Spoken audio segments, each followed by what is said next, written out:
Welcome to Rendering Insights. In this video, we're going to draw a 1939 Ford, doing the line work in Adobe Illustrator and then bringing that into Photoshop and building this car in color by using layers. If you enjoy this video or find it helpful in any way, please like and subscribe. All right, this is the drawing we're going to be doing. It was a lot of fun rendering this car, trying to get this color, simulate this paint as vivid and bright as possible. So I'm going to show you how I did this in here and how we got these crazy highlights, these hot spots in here to make this drawing come alive. All right, let's get started. Okay, here we are in Adobe Illustrator. The first thing we needed to do was develop this line drawing, the basic outline of the body of this car and the shadow and the details that we want to bring in and build in Photoshop. So I found a photograph of this 39 with the right perspective, something that showed off this cool grille and headlights and so forth. It would enable us to render this with some cool highlights. So I like this angle of the car, this 3/4 front. Everything you see here is on one layer. All the basic lines, these window lines, the tires, and the shadow line. So there's a lot on this layer. The only thing that I put on separate layer with the wheels in here, let me show you what that looks like. Okay. And one other thing I wanted to do, you can see on these headlights, some little grid lines that I put in here. A lot of these old school headlights have all kinds of lines in them just to brighten up the lens when it's illuminated. So I put these gold lines in here. I thought it was, I don't know, interesting. Then I don't want to put some white lines in here also, but of course drawing white lines on a drawing with a white background doesn't work. So I put in a temporary colored background so I can draw in white and have it show up. And this is what I came up with. All right, just this kind of partial grid pattern that I developed in Illustrator, and then we can bring that into Photoshop and drop it on top of our color layers, and it just creates some interest in there. I just did one side because we can copy that and put it over on the driver's side. All right, so there are our basic layers completed in Adobe Illustrator. All right, let's bring this into Photoshop and throw some color at it. All right, here we are in Photoshop. We've brought in our line drawing from Illustrator, dropped it in here. And the first thing we're going to do is take that layer and make about 5 or 6 copies of it. In other words, drag down to that little plus sign, make duplicate layers and stack them on top of each other. All right, and lock all those except for the very bottom one. And what we're going to do on that first layer is develop a white background in our subject in here. So let me show you what I did. Usually I like to erase everything, all the internal lines, leaving only the perimeter shape in here, and then fill all that in white. All right, this is what that looks like. So I've erased everything on the inside and made a good white fill on there. That just gives us a nice clean background to build our color on top of in case we use any of this background for highlights or anything. If it bleeds through, it's not going to cause a problem for us showing whatever we create back here. All right, so we're going to go ahead and lock that white background, and we're going to open up a second line layer on top of that. Okay, if that makes sense. On that next line layer, we're going to drop in the basic colors of this car.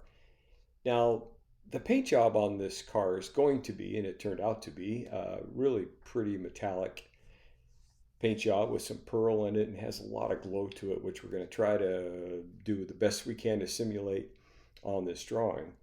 But to start with, we had to drop in our basic colors, just our opaque colors. So let me show you what we ended up doing in the second color layer. Very simple. Looks pretty boring actually. This is a basic kind of pumpkin orange in here. Some warm gray for the tire, which is more realistic what tires look like. They're really not black. They're kind of this dark warm gray. and some light gray for the rest of these wheels, and we'll go in and render those later. But look on the chrome, as all I did was drop in some gray color, even some lighter kind of blue gray on those lenses, and we'll play with that later. Look on the glass, as all I did was to throw some gray on there, some warm gray. There's our basic colors on the car. On the shadow, we just put pure black in there and nothing fancy here, no shading yet or anything. So that's our second color layer. On the next color layer, we're going to start darkening this thing up, try to rich it up a little bit. Normally I use a lot of black on my renderings. I just love to pound black in here with, light opacity, widen the brush, and just kind of stroke it in here with that brush tool. But in this one I use kind of a burgundy color. Let me show you what that looked like. I just thought it was a better fit for the car. And to give you a better idea what that color looks like, let me get rid of this orange. Is that goofy looking or what? But that's what that burgundy color is. But on top of that orange color, it richens it up. This burgundy red color really kind of almost makes it look a little satiny. So what I did, I selected these individual panels and worked on one panel at a time using the Magic Wand tool, selecting these areas, and with the brush tool, just kind of shading this, using it like an airbrush and just playing with these areas till I get what I like. If I don't like it, I take it off. Same thing like this running board. There's no rubber tread or grid on here. This is all painted. You're not going to be walking on these running boards. This is a show car. Same with this front fender. Just start brushing in the side color on this, knowing that the highlights are going to be more toward the top on this radius in here, so we can drop in some dark colors in here. Look at this hood. We're just kind of playing with some things. I mean, I did this several times till I got what I wanted. I have brighter colors on the side and a little darker on top, which is weird, but over on the background there, it gets lighter as it goes. I treated this driver's side fender the same way. Same thing with these headlight mounts. All right, so that's the third color layer. For the next one, look what we've done. We try to brighten this thing up a little bit. This thing is going to have, and it turned out to have, some beautiful pearlescent highlights. This thing, when light hits it, it was amazing. So we're starting to play with that a little bit. So I spent quite a bit of time playing with whites and tans and things and ended up with this crazy yellow color playing with these highlights. And I just think it really made it dynamic. So again, I would select one panel at a time, like this front fender in this fourth color layer, and just start brushing in some of this color. And a lot of times it didn't go where I wanted to, so I can delete it and go again. I played with some highlights on the inside of that fender well, and a little bit on top of the fender. And look at the hood. Man, the sun's coming from over here somewhere because it's made this bright and beautiful. Same with the roof and some other places on the back. See that? I used a different layer to bring in some of the other panels, the highlights. This is what some of those other ones look like. Look on the rear fender. Is that crazy? There's also, notice on the headlights, let me back up a little bit. Little by little in these panels, in these layers, I started throwing color at it. This third panel, this third layer, I've gone ahead and thrown in some kind of some gray color in there, almost brown color. Not sure how I'm going to build this, but just start building, playing a little bit at a time. The next layer went pretty dark, because even though this is a glass lens, underneath here, it's going to be deeper and there's going to be some shadows in there. Not really knowing where I'm going with this, but I just started playing with some color. The next color layer, want to get some sky reflection in there, so I put some blues on the foreground and a little bit of highlight white up on top in here. All right. At the same time, I've been working on these windshield layers. Back up a little bit. Here we had this gray, this base gray on this first real color layer. And we start throwing some black shading on there. It's pretty simple. Selected these two layers and just start brushing this in. And just to simulate some kind of reflection, horizon in the background, something, and just some shading up on that windshield. And the next layer, went back and put some highlights, a little bit up on top. Don't even know how much that would really show in real life, but I like it. And a little bit on the outside. See that? On the next color layer, I went back and darkened this in again because it would have a little bit of a shadow underneath this rail.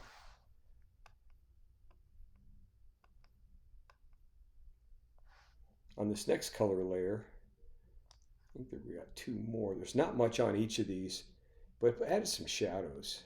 Look in the wheel wells over the wheels and tires. Just wanted to use this layer to just richen things up. In here, decided to go ahead and create kind of a horizon line somewhere in the background behind us. See here? And did that in this layer. And also created some deep shadows in here. Just gives it some dimension and makes it look more realistic. See what that does? On the next and last line layer that we're using for color is just for some highlights. If you look on a couple little places like on the back of the car, the crown in here, I had some places where I wanted to add some more of that kind of bright yellow, that goldy yellow in there.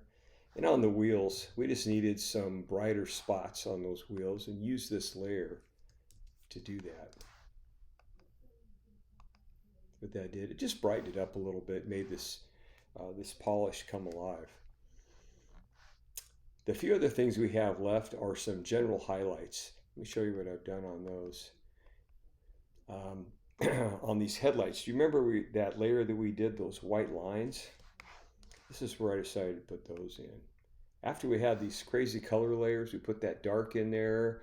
Then we added some blue. We have some sky and maybe some reflection from who knows what over on this other side, and some highlights right up on top. I go, well, this is a good place. We'll throw those lines on top. And I like it. I think it adds something to the look of the car.